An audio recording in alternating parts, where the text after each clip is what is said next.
Високата представничка за надворешна и безбедносна политика на Европската унија Федерика Могерини денеска престојува во работна посета на Република Македонија. Могерини посетата ја започна со средба со представници од невладиниот сектор, откаде попладнево се упати во собранието на Република Македонија, каде одржа заедничка средба со лидерите на парламентарните партии. По завршувањето на средбата во собранието, изјави за медиумите дадоа политичките лидери. Како што беше соопштено, на средбата на Могерини со политичките лидери се разговарало за актуелната политичка ситуација во Република Македонија. Срекни сме што при оваа посета на Македонија Европската унија останува посветена на иднината на Република Македонија до полноправно членство на Европската унија. Јас се надевам, како што и синоќ ја повикав, дека господинот Иванов ќе ја преиспита својата одлука и навистина ќе ги почитува демократските процеси што се својствени за секоја нормална земја која што себе се декларира за демократска земја. Демократските процеси преку избори дефинираат број на мандати.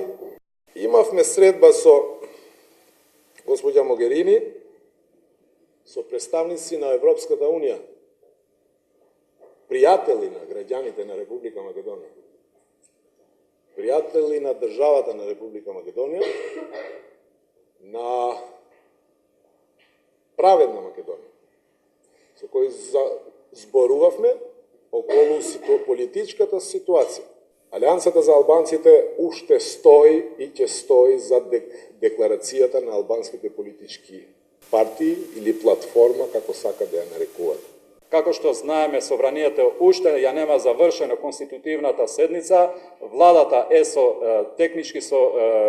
не е со целосен мандат. Во вакви околности, поддршката на нашите пријатели од Европската унија е многу важна и во тој дел ангажманот на движењето БЕСА ќе биде во правец на решавање на кризата, во правец на излез од ова тешка институционална криза. Денешната средба со високата представничка на Европската унија беше одржана со посебни состаноци.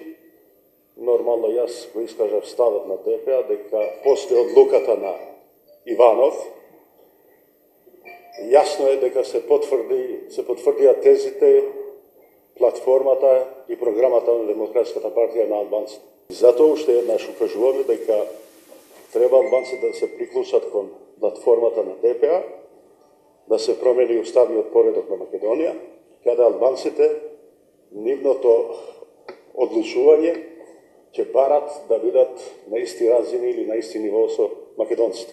Тоа може да се постигне со дводомен парламент или со други начини на правно решавање на тие проблеми. Могерини ги повтори јавно изнесените ставови на Европската комисија за актуелните теми и области. Од страна на ВМРО ДПМН беше изразено незадоволство од платформата на премиерот на Албанија Еди Рама од Тирана. Негативните последици што се предизвикуваат од бруталното мешање во внатрешните работи на соседна држава, спротивно на принципите за добрососедство. Воедно беше истакнат фактот за нарушување на принципот за коалицирање на победник со победник по изборите. Разговарајќи околу можните решенија, ВМРО ДПМН ја повтори оценката дека спроведувањето на брзи избори е најдобриот начин за стабилност и надминување на политичката криза, соопшти од ВМРО ДПМН. Високата представничка на Европската унија оствари средба и со претседателот Ѓорѓе Иванов.